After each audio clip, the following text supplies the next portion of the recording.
Olá, queridos. Deus abençoe você, sua casa, sua família. Estamos aqui de volta. Este amigo que vos fala, Pastor Sérgio Santos. E estamos para trazer a você mais uma palavra de Deus. Se você ainda não se inscreveu no canal, se inscreva no canal, ative o sininho de notificações, deixe o seu like, deixe o seu comentário, para que a gente possa saber se você está entendendo e sendo abençoado com a palavra. E receber outros novos vídeos que estamos colocando à sua disposição. Vamos orar? Antes, vamos orar porque tudo começa bem quando começa com oração. Ore comigo. Deus, em nome do Senhor Jesus, eu estendo as minhas mãos sobre essa pessoa que está a receber a Tua palavra. Venha abençoá-lo, abençoá-la, de sorte que tudo aquilo que era confuso em sua mente em relação às verdades da Bíblia, as verdades sagradas, venham a ser esclarecidas. E ela seja bem-sucedida em tudo aquilo que vier a fazer, pensar ou falar. Espírito Santo, abençoe e edifique esta pessoa, a sua igreja, em nome de Jesus. Você pode dizer amém? Graças a Deus. Eu quero tematizar essa reflexão, vou deixar como tema a seguinte pergunta: obras para a salvação ou meios da graça da salvação? Vou repetir: obras para a salvação ou meios da graça da salvação? Essa pergunta, ela é muito profunda e eu fiz questão de tematizar com esse tema, pelo fato de haver muitas interrogações a respeito tanto dos meios da graça quanto das obras para a salvação. Porque se nós somos salvos pela graça, como diz a Escritura, nós vamos ler agora Efésios 2, versículo 8 e 9, diz o seguinte: pois vocês são salvos pela graça, por meio da fé. Isso não vem de vocês, é dom de Deus, e não por obras, para que ninguém se glorie. Amém? Vamos ler de novo. Pois vocês são salvos pela graça, por meio da fé. Isso não vem de vocês, é dom de Deus, não por obras, para que ninguém se glorie. Então você vai observar que existe aquela interrogação na mente, de muitas pessoas. Ora, se somos salvos pela graça, por que então eu preciso orar? Por que então eu preciso ir à igreja? Por que eu preciso então ser cauteloso em observar as Escrituras e fazer jus o que ela me manda fazer? Se a salvação é um ato de graça e nada que eu venha fazer pode contribuir para a minha salvação, onde Cristo já me salvou na cruz do Calvário. É uma pergunta inteligente, uma pergunta precisa. Só que nós vamos observar, em primeiro lugar, precisamos entender que o raciocínio é exatamente esse. Não há nada, não existe nenhuma obra que possamos fazer para alcançar a salvação em Cristo. Por quê? Porque a salvação em Cristo é graça. E no termo teológico, graça é favor imerecido. Ninguém entra no lar celestial por ter conquistado direito ou mérito, não. Todos nós vamos um dia, eu creio assim, vamos um dia herdar o lar celestial, segundo as Escrituras, não pelos nossos méritos ou direitos que temos, mas pelos méritos e direitos que Jesus conquistou na cruz por mim e por você. Isso precisa ficar bem claro. E Jesus conquistou tanto o direito quanto o mérito de nós entrarmos nas mansões celestiais da seguinte forma, por dois motivos cruciais. Foi pela sua morte na cruz, foi pelo seu sangue derramado no Calvário, foi. Isso não há dúvida, mas existe duas razões muito fortes pelo qual ele nos deu o direito nele de agora entrarmos na eternidade da vida. Porque você sabe, existe a eternidade com morte e existe a eternidade com vida. E essa eternidade com vida só é possível com Jesus. Qual foram os dois pontos cruciais que Jesus realizou para me dar o direito de entrar na eternidade com vida? Primeiro, enquanto ele viveu aqui, ele viveu como um homem, mas sem pecado. Jesus não pecou. Então, o fato de Jesus não ter pecado me dá agora o direito nele, não pelos meus direitos, mas por causa do direito dele, porque ele não pecou, me dá agora o direito de herdar a eternidade com ele. O segundo motivo é que, como homem, ele obedeceu toda a lei exigida, a lei de Moisés ou a lei do Senhor, né? Então, ele obedeceu.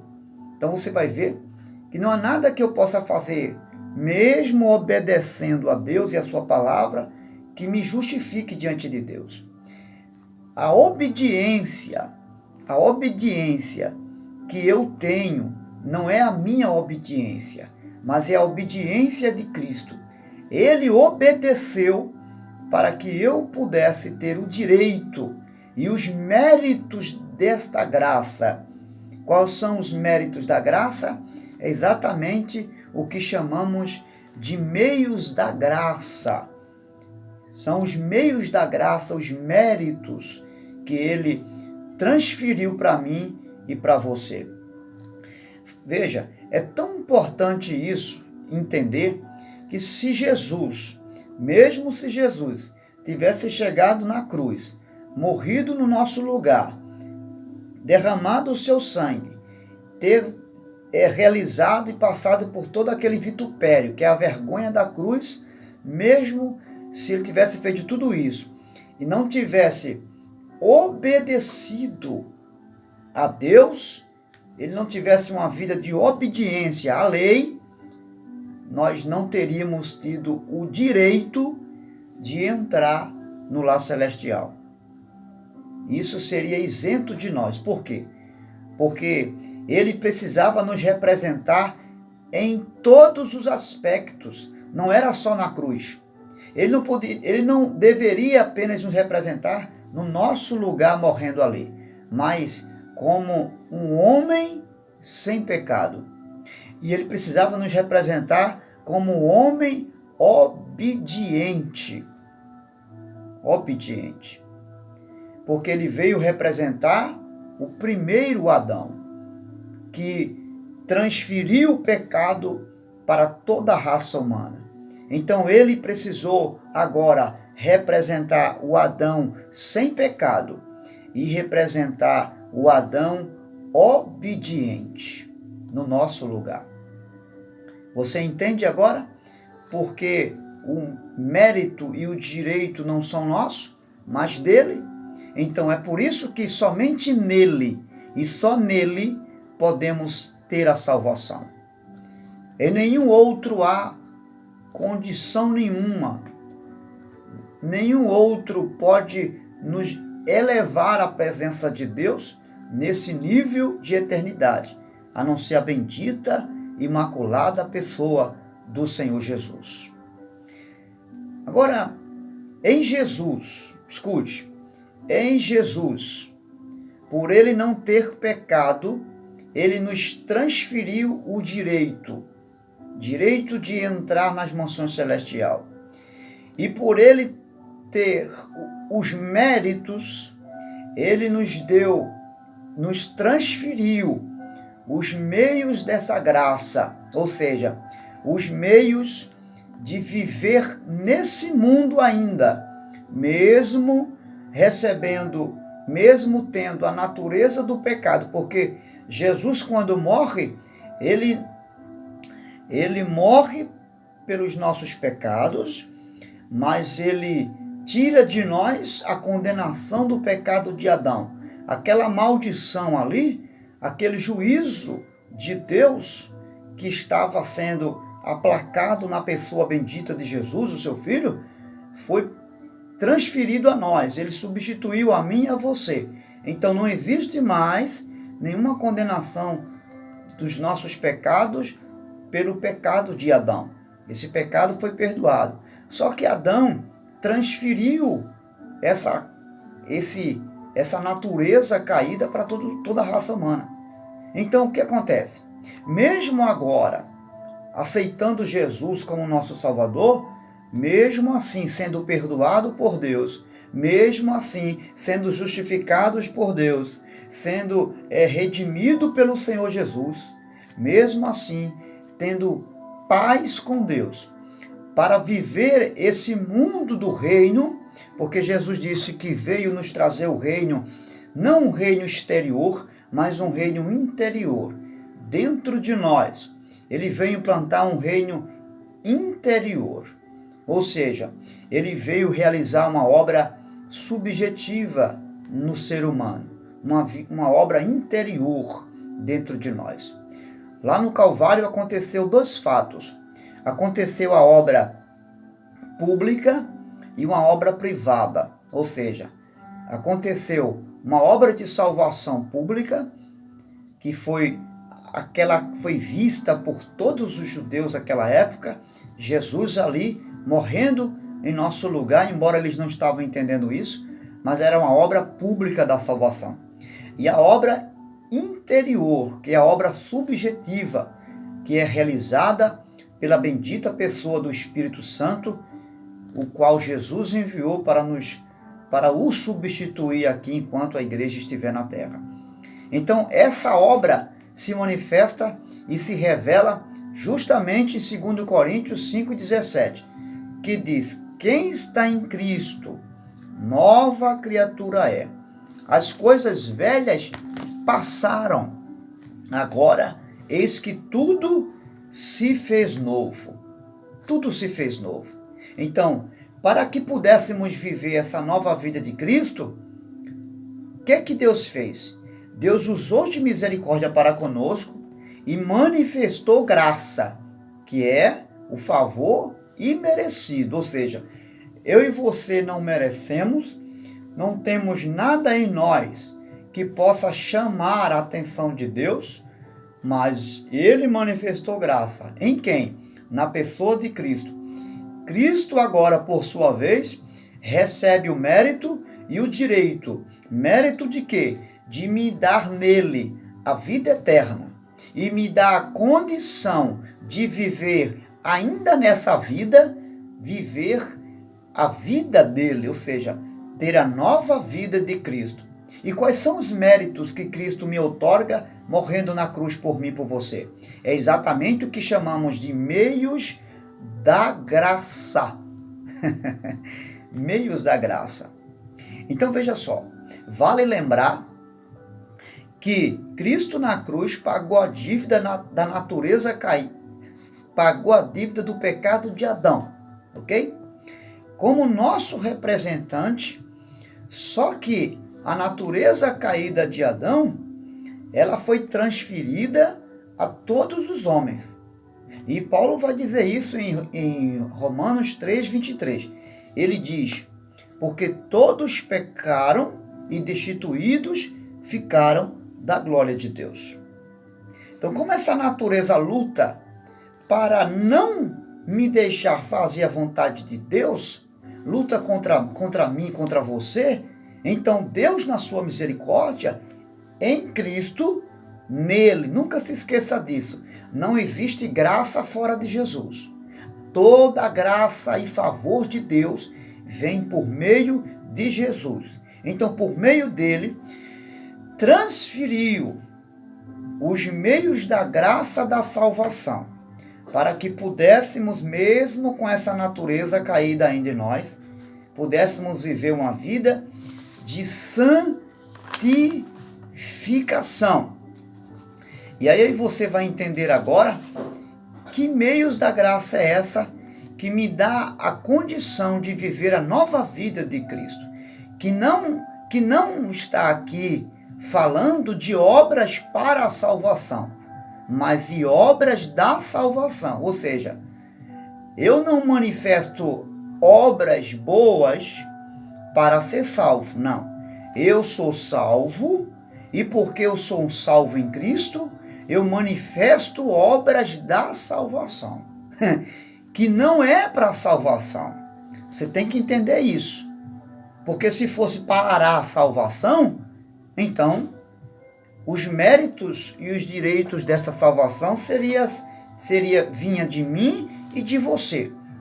Mas tudo muda quando a gente tira o para e coloca da salvação. Obras não para a salvação, mas obras da salvação. Ou seja, as minhas atitudes agora com Cristo, a nova vida com Cristo, são resultados da salvação que eu recebi de graça pelo favor imerecido de Cristo, de Deus em Cristo, agora com vida. Ok?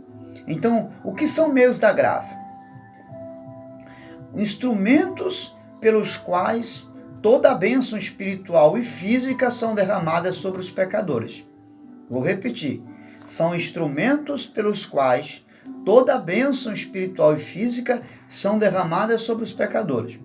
O Catecismo de Westminster vai definir a expressão meios da graça. Vai dizer o seguinte: recursos visíveis e comuns dados por Cristo por meio da sua morte. Aleluia.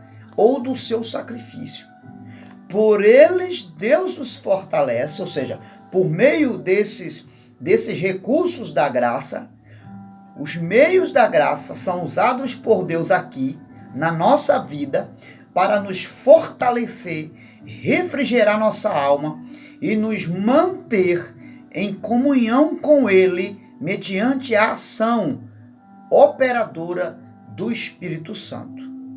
Então, o que acontece? Há dois tipos de meios da graça que nós vamos aqui rapidinho explicar. O primeiro meio da graça chama-se o particular e o outro chama-se o público. Meios da graça particular e meios da graça público. Então, quais são os meios da graça particular, pessoal, que só está ligado a mim e a você no particular? O primeiro meio da graça da salvação, não para a salvação, lembre-se disso, meios da graça da salvação, é a nossa fé, tá certo? Só que aqui é o seguinte, existem dois tipos de fé. Existe uma fé que todo ser humano já nasce com ela, que chama-se fé comum, é a fé natural. Por exemplo, quando você vai para um trabalho, você não fica preocupado com o ônibus, porque você vai para o ponto de ônibus e sabe que ali daqui a pouco, determinada hora, vai passar um ônibus e vai conduzir você para o trabalho. Quando você entra no ônibus, você até dá um cochilo quando pode, não é? Porque você fica tão tranquilo e dá um cochilo indo para o trabalho dentro de um ônibus. Porque existe uma fé comum em você que dá a você a consciência comum, porque todos têm essa mesma consciência, que o ônibus está sendo conduzido por uma pessoa profissional, responsável, que vai dar a você o destino desejado, sem você se preocupar. Essa chama-se fé comum, é um exemplo claro para você entender o que é fé comum. Essa fé todos os pecadores têm, ok? Mas existe a fé salvífica. Essa é a fé que vem de Deus. É Deus que nos dá. E você vai observar na leitura que fizemos em Efésios 12:8, que é um dom de Deus. Dom não é algo que se conquista. Dom é algo que se recebe. na linguagem teológica, é presente de Deus. Dom significa presente de Deus. Deus nos presenteou com os dons. E a fé, como um meio da graça, a fé salvífica, ela é esse dom. Mas por que Deus transfere essa fé do Senhor Jesus para nós? Porque Hebreus 11:6 vai dizer: sem fé é impossível agradar a Deus. Então, para alcançarmos esta salvação, é preciso manifestar essa fé e fé do Senhor Jesus. Então, só que esta não é uma fé natural, é a fé que se manifesta ao ouvir e ouvir a palavra de Deus. Porque essa fé, como um dom de Deus, ela se manifesta à luz da voz da palavra de Deus. Veja, Hebreus capítulo 11, versículo 1 vai dizer que fé é a certeza de coisas que nós esperamos e a convicção de fatos que não se vê. Então você vai observar que não é uma fé comum que você vê. Não, que você já sabe, não.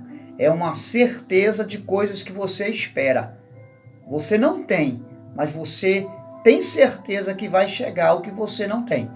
Você não vê, mas você tem convicção que isso que você está esperando é algo que já existe no mundo espiritual e que pela certeza que você tem na palavra e em Deus, isso vai se materializar.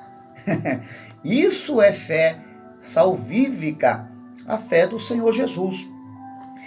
Só que essa fé só se alimenta das promessas e dos registros feitos por Deus, relatados nas Escrituras. É por isso que essa fé só se manifesta ao ouvir a palavra. Por quê? Porque quando ela ouve a respeito de Deus, o seu Criador, essa fé se manifesta em graça. Como assim? Levando você a um nível espiritual na presença de Deus. Tira você do nível vertical, leva você a olhar na vertical. Ao invés de você continuar olhando na horizontal, somente das coisas daqui, você consegue enxergar o mundo espiritual também. Essa é a diferença. Qual é o outro meio da graça? O outro meio da graça é o arrependimento, que leva a mim e a você a confessar os nossos pecados, uma vez crendo pela fé no Evangelho do Senhor Jesus. Crendo leva você a confessar seus pecados e abandonar os seus pecados. Porque não basta apenas confessar os pecados. O meio da graça vai exigir duas coisas. Vai exigir que você confesse os seus pecados a Deus e você abandone os seus pecados. Provérbios 28:13 vai dizer: Deus está convidando todos os pecadores. Aquele que confessa e deixa, alcança a misericórdia.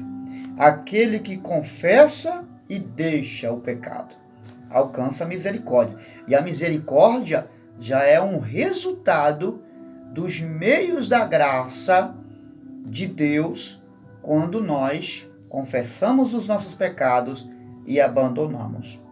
Um terceiro meio da graça particular, por quê? Porque é muito pessoal. Deus manifesta assim com cada um individualmente. Então são meios da graça pessoal. Então, o outro meio da graça é a obra da regeneração. Lembra que nós falamos no começo que no Calvário Jesus realiza duas obras? A obra objetiva, que é a salvação pública, e a obra subjetiva. É por isso que você precisa confessar diante dos homens que Jesus Cristo é o seu Salvador. É por isso que você precisa dar testemunho através do batismo nas águas. Você está confessando publicamente que a sua vida agora é de Jesus. Essa é a salvação objetiva do Calvário. E a salvação subjetiva, operada pelo Espírito Santo, é a regeneração. É o que acontece dentro de mim, dentro de você. Em João 13:3, Jesus vai falar sobre essa obra. Ele diz: quem não nascer de novo não pode ver o reino de Deus. E aí ele vai falar da água, né, que é o batismo, o sepultamento de pecado, o abandono dessa velha vida e a ressurreição de uma nova vida com Cristo, né? Então, ele vai falar que quem não nascer do Espírito também não pode ver o reino de Deus. Nascer do Espírito é nascer da palavra, é nascer uma nova vida com Cristo. Esse é um outro meio da graça, a regeneração.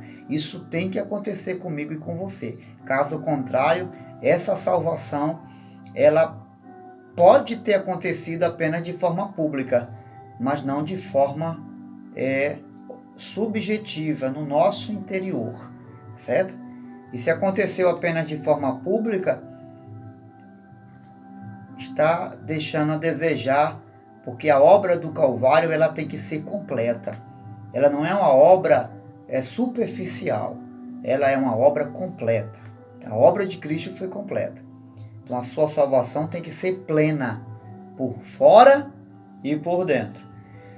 Uma outra obra, ou meio da graça, é a leitura das Escrituras, ou seja, é a disposição de ter nas nossas mãos a palavra de Deus. Antigamente Deus falava de forma audível. Os homens ouviam a voz de Deus literalmente, como você está ouvindo agora a minha. Hoje não. Hoje Deus se comunica através da revelação da sua palavra.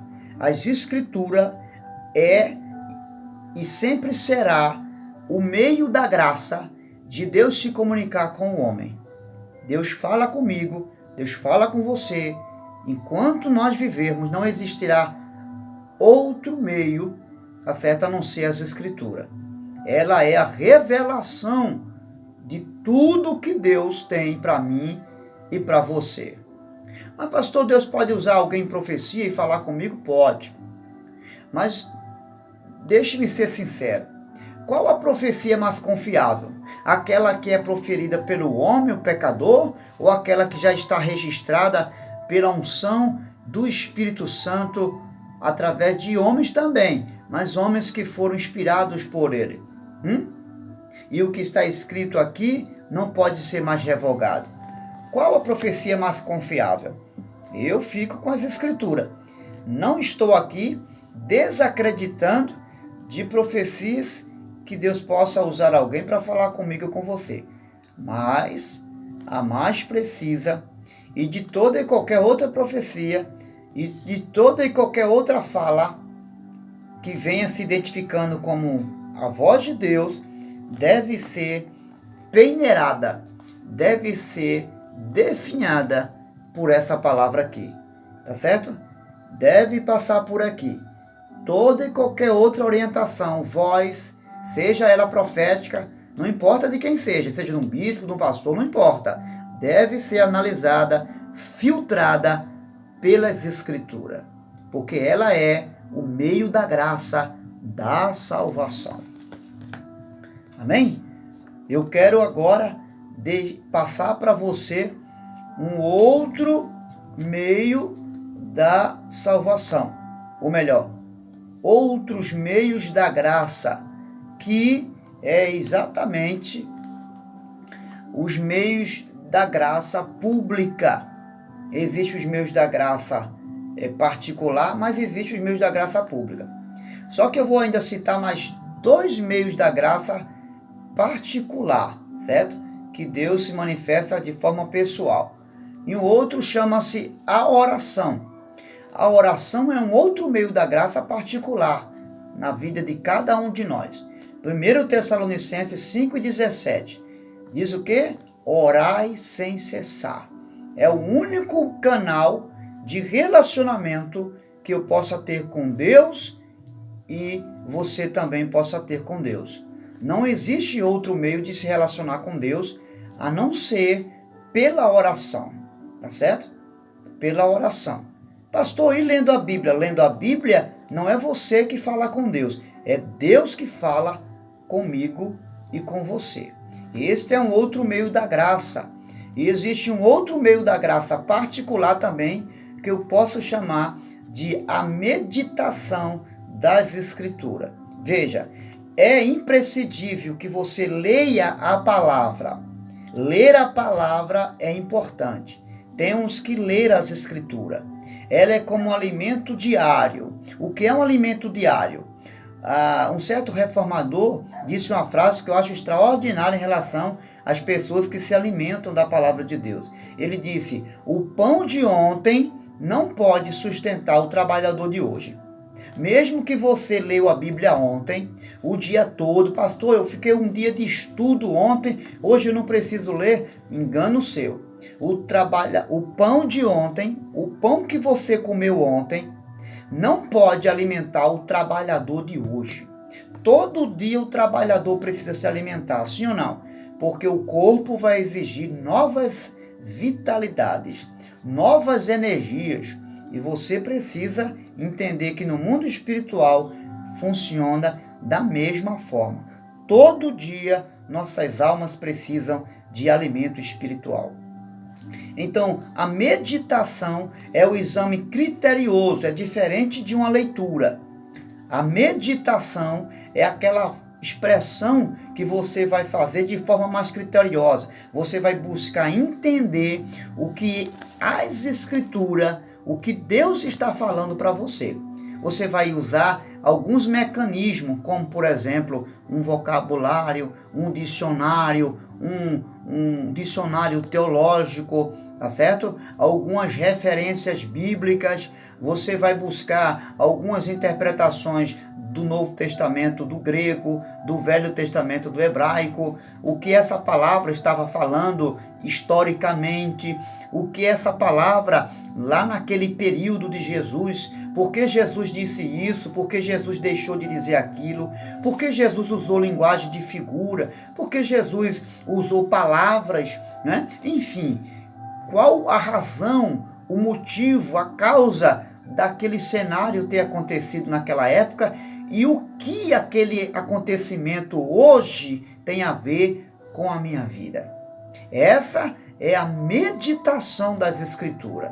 E somente as Escrituras pode levar você a interpretar isso, é claro, através do Espírito Santo que nos dá o discernimento da palavra, que é um dom do Espírito Santo, tá certo?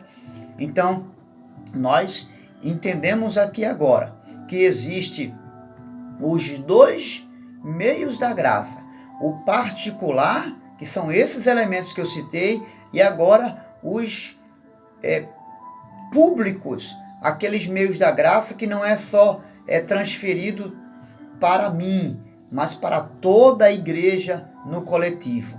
E o primeiro desse é a reunião dos cristãos no templo.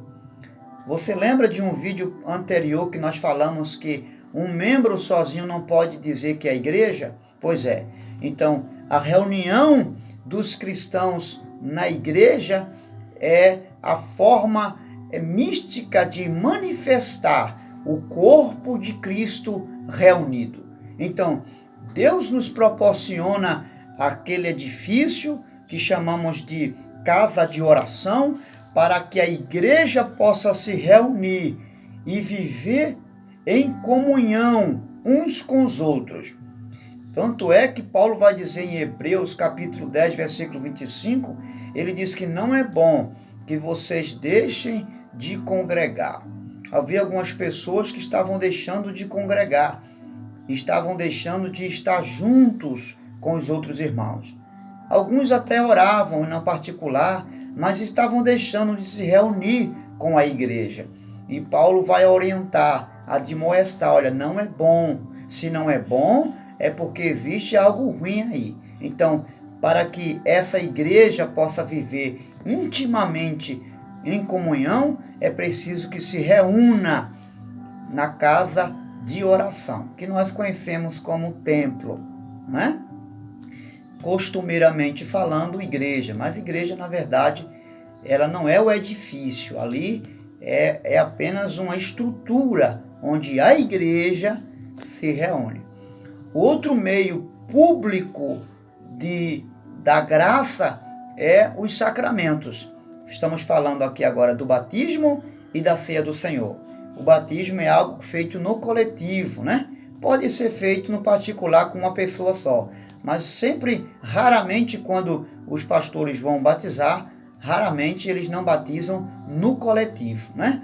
Porque é algo público, né? Com não só uma pessoa, mas com várias pessoas. A ceia do Senhor também, ela é feita no templo, né? No edifício, né? Onde a igreja está reunida. Então isso é um meio da graça pública, não é algo que é isolado dos olhos das pessoas.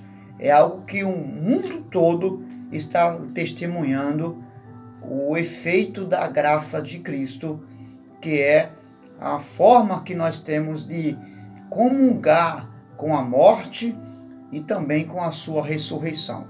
Porque ele não só morreu, mas ressuscitou também. Amém?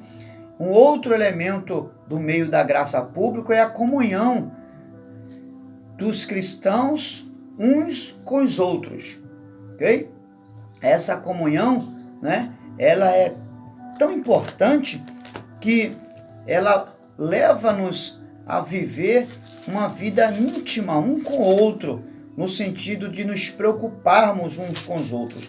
Há um texto em Provérbio que eu acho interessante ler para mim e para você, que fala aqui, 27 de Provérbio, versículo 7.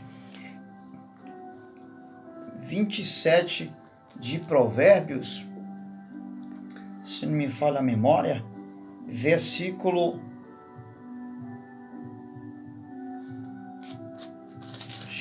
Deixa eu ver se eu... Há um texto, não é provérbio, é um texto que está em 1 Coríntios, onde Paulo vai dizer que a igreja, ela, como um corpo, ela deve estar reunida para a manifestação desse corpo. Ele vai dizer, vocês são o corpo de Cristo e cada um de vocês são membros individualmente desse corpo. Assim, na igreja, Deus estabeleceu cada um com uma função diferenciada. Aí ele vai falar de apóstolos e evangelistas, o chamado específico de cada um. Mas Paulo está dizendo que nós só nos tornamos igreja quando estamos reunidos. Fora desse corpo reunido, somos apenas membros uns dos outros. Amém? Só para você e eu termos esse entendimento aqui do meio da graça pública. Há um outro também que falamos que é a comunhão uns com os outros. É estar junto, mas estar conectado. Ou seja, nos preocupando um com o outro, ajudando um ao outro. Esse é o meio da graça. Você não tem vida espiritual, vida de igreja fora desse corpo. Distante desse corpo não existe vida espiritual. Um outro, eu quero encerrar aqui agora, é a oração coletiva. Nós falamos sobre oração individual no particular, que é o meio da graça particular. Mas agora existe o meio da graça público, que é a forma que você ora lá na igreja com os irmãos. É importante que você frequente círculo de orações, é importante que você ore junto com a igreja, tanto quanto é importante você orar sozinho. Mas a oração com a igreja é um meio da graça também, manifesto e transferido por Cristo lá na cruz do Calvário. Mas você entenda, são os meios da graça da salvação e não para a salvação. Essas atitudes que nós temos aqui, esses meios da graça particular e público, não é para a sua salvação. É os meios da graça da salvação. Se você é alguém salvo, sem dúvida nenhuma, você vai evidenciar os meios da graça particular, mas os meios da graça público também. É imprescindível, é impossível que alguém salvo não traga consigo essas manifestações, não para a salvação, mas da salvação, porque a salvação em Cristo vai me impelir viver a nova vida com Cristo. E só é possível viver a nova vida de Cristo quando, segundo Coríntios, capítulo 5, verso 17, vai dizer que quem está em Cristo nova criatura é. Essa nova vida de Cristo vai me impelir, vai exigir de mim que eu viva esses meios da graça para que eu possa ter uma vida de santificação, de relacionamento com Deus e com a sua igreja enquanto aqui estivermos. Então, nesse sentido, não há obra para salvação, mas obras da salvação. Não para a minha salvação, mas para a minha santificação e nova vida com Cristo. Deus te abençoe e que o Espírito possa esclarecer melhor do que eu aqui falei ao seu e ao meu coração, em nome do Senhor Jesus. Se você foi abençoado com essa palavra, envie para outros e deixe Deus usar você, em nome de Jesus.